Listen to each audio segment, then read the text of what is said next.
kembali lagi bersama gue Alif Starfat, dan kali ini gue kedatangan tamu yang spesial sekali di sebelah gue, Volker.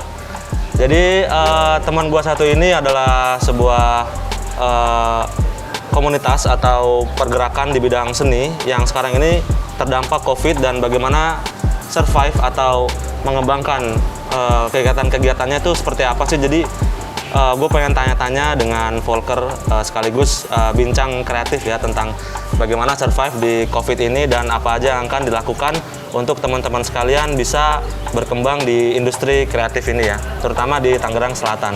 Halo Volker. Halo. Halo. Untuk pertama-tama nih mungkin bisa kasih tahu kali ya, perkenalan dulu Volker itu apa dan apa aja yang udah dilakukan, lalu akhir-akhir ini tuh ngapain aja sih gitu. Halo, gue Volker. Volker tuh nama inisial gue kalau misalkan gue berkesenian di jalanan. Gue sebagai graffiti artist. Selama ini yang gue sudah lakukan lebih berkarya secara idealis gue sih. Kayak lu tuh udah berapa lama sih, maksudnya dari awal tuh membentuk Volker ini pertama kali tuh seperti apa sih? Kenapa gue Volker tuh sebenarnya ini udah perjalanan yang cukup lama ya. Gue di graffiti ini udah mungkin dari 2000. Oh, jadi Volker ini graffiti ya? Iya, gue melabelkan diri gue sebagai graffiti artist. Itu gue sudah dari 2004. Berarti kalau sekarang kira-kira sekitaran 15 tahunan atau ya segitulah ya. Wih, jadi perjalanan yang cukup panjang itu sampai akhirnya gue bisa kebentuk menjadi Volker. Gitu sih, jadi kayak yang awalnya gue hanya iseng-iseng, terus lebih apa ya, memenuhi kesenangan sendiri gitu, diri sendiri, terus sampai yang akhirnya tuh sekarang ini gue jadi kayak pengen agak sedikit, nggak terlalu banyak sih, cuma hanya sedikit aja tapi bisa berdampak gitu untuk seenggaknya di sekeliling gue lah gitu. Jadi selama lo 2004 sampai 2021 ini kegiatan lo udah graffiti aja udah tuh? Apa ada yang lain lagi? Lebih banyaknya di graffiti sih ya. Selepas gue kerja dari jam 8 sampai jam 6 ya, maksud gue selepas dari itu ya weekend atau malam juga gue yang ngelakuinnya graffiti aja gitu. Kalau misalkan ini kan yang kerja ini, itu adalah salah satu cara gue untuk gue rasa idealis itu, maksud gue harus realistis juga kan. Ya, kayak kehidupan kan ada yang realistis ya. Gitu kan. Nah, cuma ada yang orang terlalu bilang, "Oh, idealis nih penting," cuma ya terus kan ada kehidupan yang realistisnya, kayak harus kita nggak boleh lari dari itu gitu, dan kita harus menemukan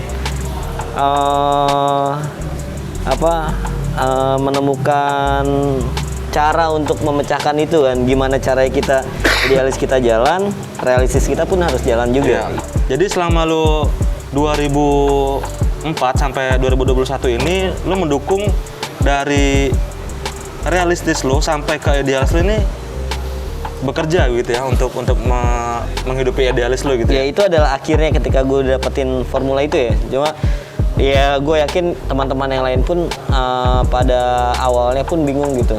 Oke, gue kesukaan ini ya gue nggak mau ngerjain yang lain, cuma kebutuhan gue tuh harus terpenuhi juga gitu, dan lu harus untuk ngejalanin ini idealis ini otomatis lu harus punya support yang lain juga gitu kan. Nah, caranya itu gimana? Dulu gue bingung aja ya, dulu gue seneng aja udah. Iya, seneng aja tanpa memikirkan. Graffiti aja kayak bodo amat gitu kan. Betul. Sampai akhirnya kepentok, wah gue nggak bisa nih kayak gini gitu ya. Iya benar, jadi kayak yang akhirnya ya gue masih tetap jalan terus tapi segitu aja gitu. Dan terus akhirnya gue formulanya, oke lah, gue bekerja paruh waktu gue sebagai desainer grafis. Ya dari situ, nah gue dapat materi dari situ, dan akhirnya gue bisa membantu idealis gue untuk tetap jalan, dan bahkan maksud gue lebih bisa cakupannya lebih besar gitu dengan ada sokongan support dari si non idealis ini. Jadi akhirnya lu bukan lebih ke terlalu idealis banget ya, tapi lebih melihat generalisnya tuh bagaimana untuk menghidupkan idealis tersebut, gua ya. tadi. Iya benar. Maksud gue kayak gini. Kayak yang lu tadi bilang, lu berarti nggak terlalu idealis banget ya? Ya ada saatnya gue idealis. Betul. Ada porsinya masing-masing Betul, gitu. betul, Nggak setiap harian gue tuh harus idealis banget. Iya. Nggak seperti itu. Betul, Gue juga. akhirnya yang memikirkan ya memang harus balance aja. Gitu sih. Oke. Jadi seru banget ya. Jadi emang bener banget kalau bagi gue, emang gue juga berkecimpung di bagian seni juga ya. Emang gue menyadari hal itu, dan ketika kepentok hal-hal yang bersifat keuangan gitu kan, betul. anjing nggak bisa nih gue nih, harus apa namanya, mengimbangi juga gitu kan, dengan menyokong itu, akhirnya idealis itu terbentuk. Nah, terus masalah tentang karya nih, Volker, gue pengen tanya tentang kreatif lu dalam menggambar. Itu kayak gimana sih? Maksudnya lu dapat ide dari mana? Lu karya-karya lu lebih kemana? Lu suka kiblat lu tuh kemana gitu? Oh, kalau untuk awalnya gue lebih suka kayak ngelihat graffiti di mana ya, Itali, Brazil gitu, lebih kayak yang lebih style, lebih ke graffiti seni jalanan gitu lah. Dan cuma akhirnya kesini tuh gue kayak menerapkan akulturasi tuh berarti kita memasukkan dua kultur ya yang berbeda ya menjadi satu ya, gitu kalau nggak salah ya. Nah itu terus sampai kesininya gue pernah juga, karena gue kuliah dulu di Jogja kan, nah terus gue banyak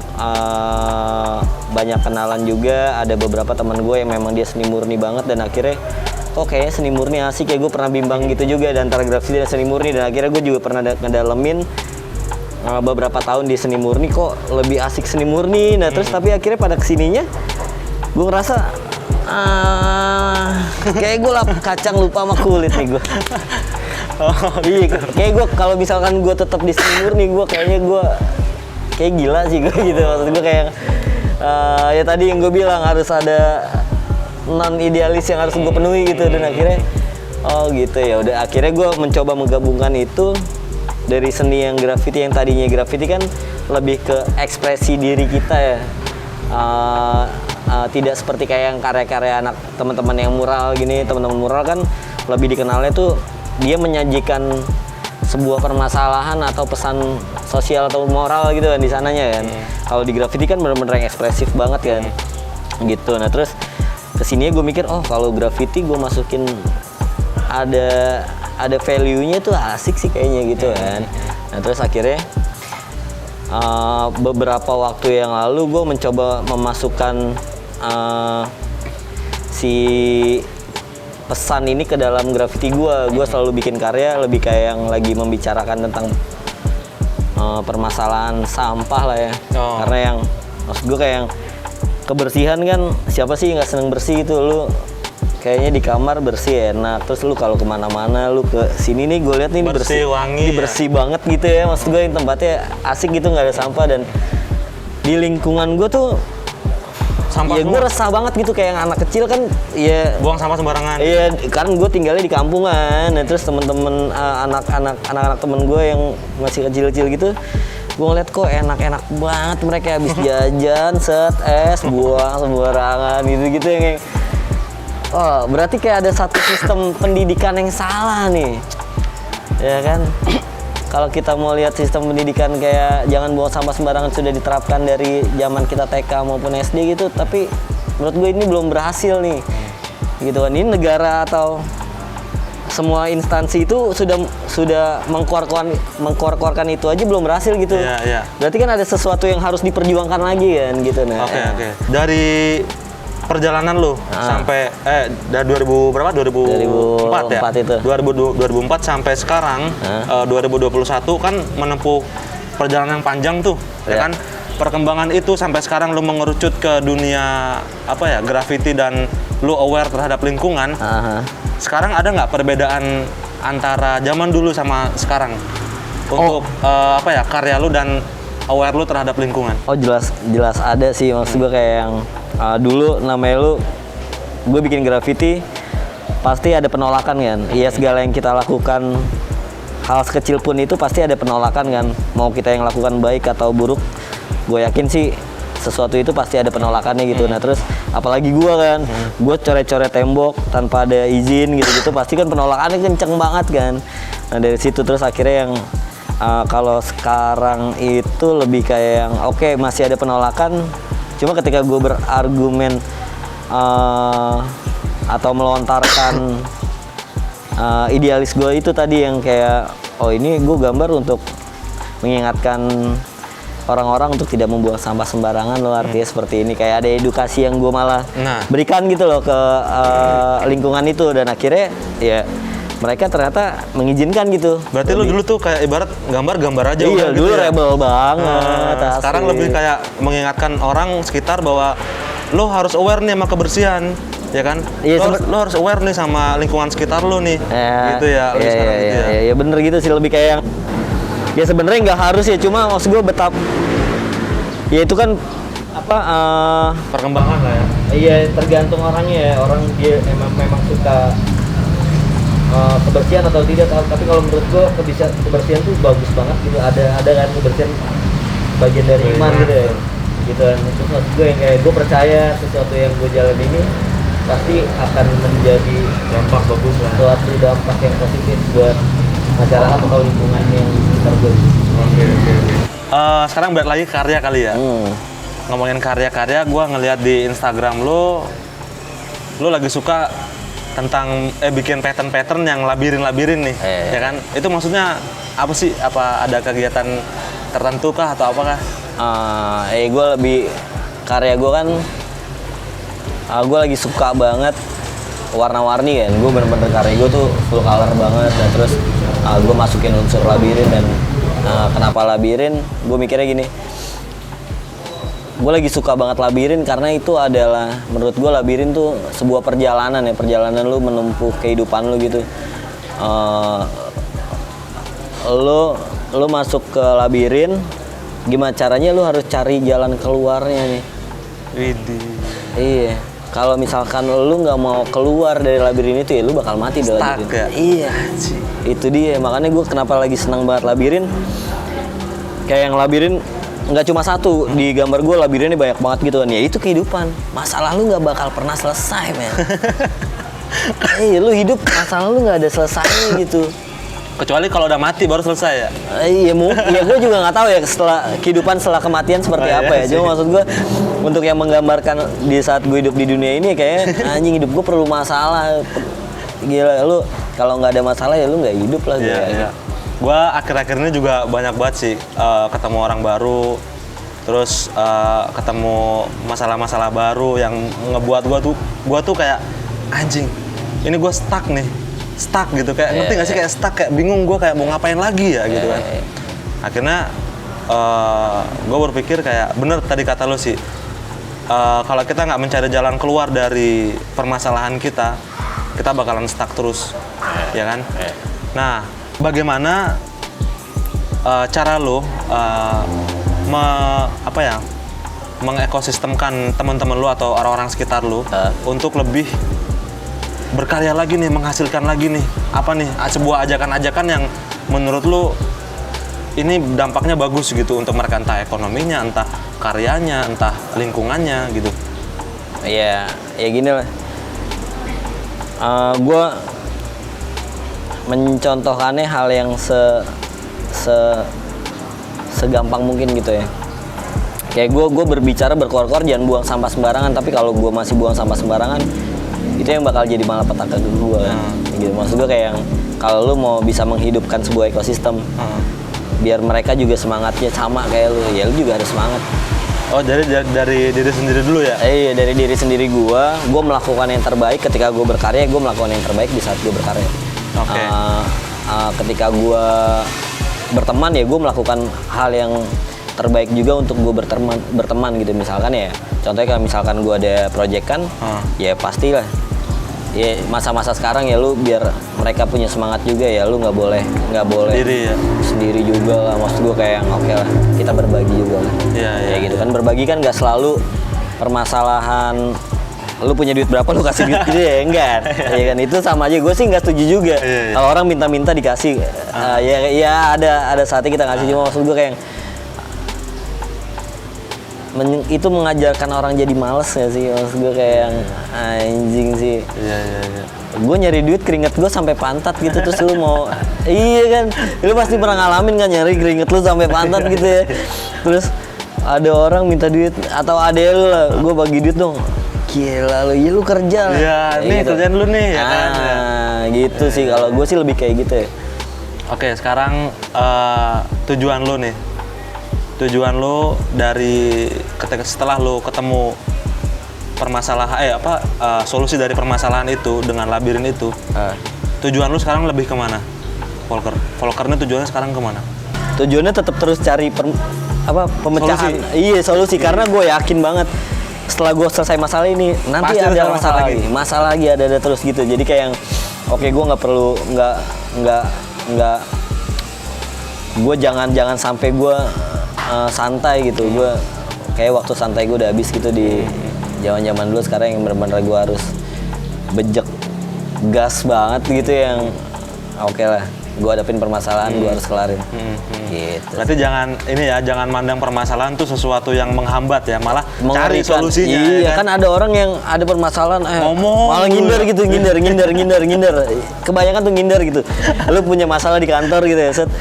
Terus lu nggak mau ngomong sama bos lu, jadi malah petaka. Akhirnya bos lu tahu pada suatu saat lu dipecat anjing.